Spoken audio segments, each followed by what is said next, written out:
Sly. Did you like last week's lesson? What you got there on your face? You did? Well, good. Well, you know, we're still going to be talking about the same stuff this week. Did you go tell any of your friends? Did you try to get anybody else to watch the lesson? Did you? Well, that's awesome. That's awesome. Oh, hey, kids. Did you try to get anybody else to watch the lesson with you? Did you do your packets? You need to make sure you have your mom and dad put your pictures of your activities that you did on the Kids Quest Facebook page so I can give you your ribbons again. Xander's been pretty good about it, so I need to get with Xander's mom and get him some of his prizes. And the rest of you, since we do have some church opening, but we're not having children's church still, you can have your packets picked up at the church. If you're not close enough to do that, then send me a message through Kids Quest and we'll work something out. But I'd like for you to be able to get those ribbons and your prizes, so I'd love to hear from you. This week, you remember last week we were talking about Abram and Sarai? Well, we're going to talk a little bit more about them. I skipped part of the lesson last week, and I apologize for that, but I didn't tell you the part where Abram was 75 years old when God told him to leave home.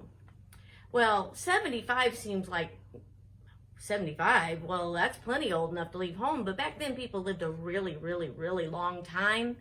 And besides that, everybody Abram knew, his dad, all of his aunts and uncles, and all of his cousins, they all lived there. Can you imagine being told you have to move way far away from everybody you know and everybody that are all your friends, all your relatives?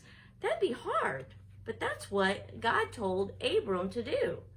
So they went in search of where they should go. Because you know what? The funny thing was, God didn't tell them. He just said, you take off, I'll tell you when you get there.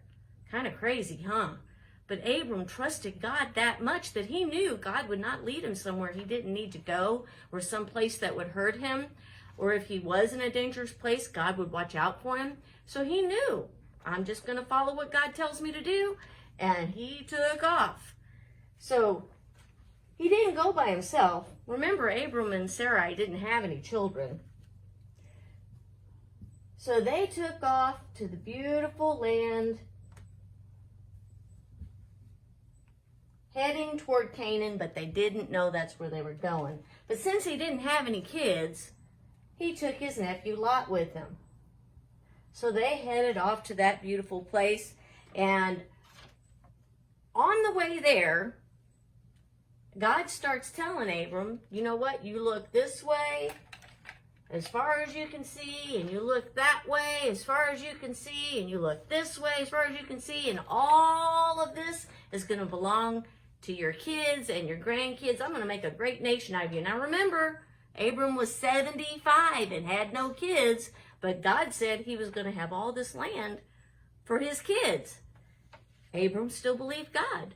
So he kept going and he found this beautiful place. And remember, when he got there, after they'd lived in this beautiful place, there was a famine and all the plants and everything died, so they had to go to Egypt.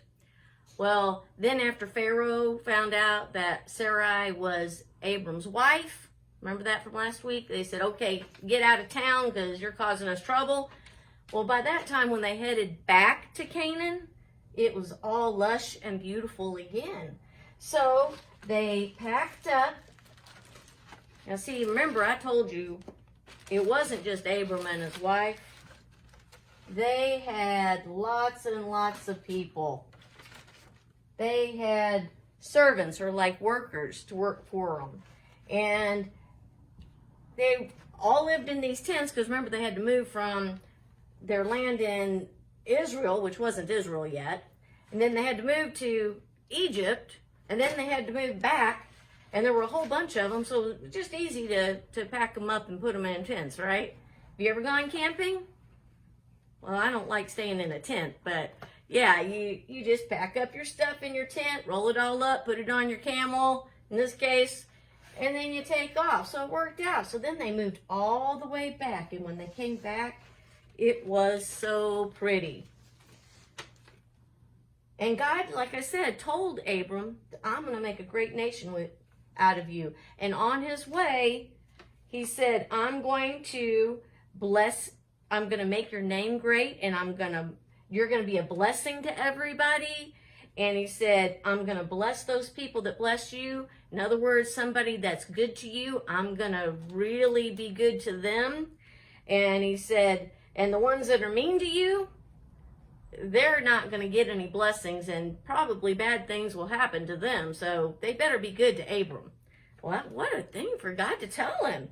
And he said, all the families of the earth, all of them, that means us, all the families of the earth can be blessed because of you, Abram. Wow. Can you imagine God telling you that everybody would be blessed because of you? That's what he told Abram. Wow. So at 75, Abram took all of his stuff and he went to Canaan, and God had told him that I'm going to make a great nation for you, and all of this land is going to be your kids, and then your grandkids, then your great-grandkids, then your great-great-great-grandkids, and your great-great-great-great-great-great-great-great-grandkids. I mean, forever. Wow. Wow. Can you imagine knowing that your family's going to have your possessions, whatever you left for them, they would have them forever? That's pretty amazing. So Abram built an altar and thanked God on his way. So after the famine, and he returned back from Egypt, they packed up all of their stuff and they went back to the land, but they had really, really grown. He had a lot of stuff before he went, but after he got done in Egypt on his way back, they had so many servants it was hard to count. And Abram was rich too, all kinds of silver and stuff, the Bible says. And he had lots of servants and lots of cows and all kinds of animals. And Lot did too, his nephew. So Lot's guys that were working for him and Abram's guys that were working for him started arguing over which cows were going to get the grass and which cows were going to get to drink from the streams. And they just felt like they were too crowded. So being smart and wise, Abram and Lot sat down and talked to each other, and Abram said, you know what? There's no sense in arguing. There's lots of land. God said, as far as I could see, it was going to be our land. So Lot, if you want to go to the left or you want to go that way, then I'll go that way. But if you want to go this way, I'll go that way. Whichever way you go, we'll go the other direction. So Lot chose his direction. He took off that way. Abram and his servants and his wife, they took off the other way, and everybody was happy for a while. And you'll find out what happened next when I see you next week. So you come back and see me again, and don't forget to post pictures of your stories. And this story is from Genesis chapter 11 through 12 and starting in chapter 13. So if you even want to memorize any of the scriptures in there, or write them out on a paper and post them, I'll give you points for that too. So you come back and see me. Love you guys. Miss you. Bye.